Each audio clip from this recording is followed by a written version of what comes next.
হঠাৎ করে সবার মতো একদিন আমিও চলে যাব এই পৃথিবীর মায়া ছেড়ে। চলে যাব একটি অন্ধকার ঘরে, যেখানে থাকবো শুধু আমি আর আমার একাকিত্ব। চলে যাব আমার আপন আর প্রিয় মানুষদের কাঁদিয়ে না ফেরার দেশে, যেখান থেকে কখনোই কেউ ফেরেনি আর ফিরবেও না। বন্দী হয়ে যাব আমি একটি ঘরে, যে ঘরে থাকবে না কোনো দরজা বা জানালা, শুধু থাকবে কালো অন্ধকার।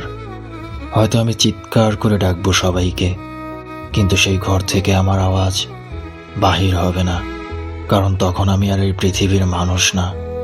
আমি শুধু একজন অন্ধকার ঘরের বাসিন্দা। তখন আমার সবকিছু সীমাবদ্ধ হয়ে যাবে। চাইলেও মনের কথাগুলো আর কারোর সাথে শেয়ার করতে পারবো না, কারণ আমি তখন একটি দরজা জানালাহীন খাঁচায় বন্দি থাকব। এটাই সত্যি, আমিও একদিন চলে যাব সবাইকে কাঁদিয়ে। রয়ে যাবে হয়তো আমার কিছু স্মৃতি, আর সেই স্মৃতিগুলোর মাঝে কেউ খুঁজবে আমাকে, কেউ বা ঘৃণা করে দূরে ঠেলে দেবে আমায়। আর ওপার থেকে এগুলো দেখবো আমি, কিন্তু কিছু বলতে পারবো না, কারণ আমি হয়ে যাব একজন বোবা মানুষ। শুধু দেখতে পারবো, কিন্তু কিছু বলতে পারবো না। কে কখন কোথায় মরে যাব কেউ জানি না।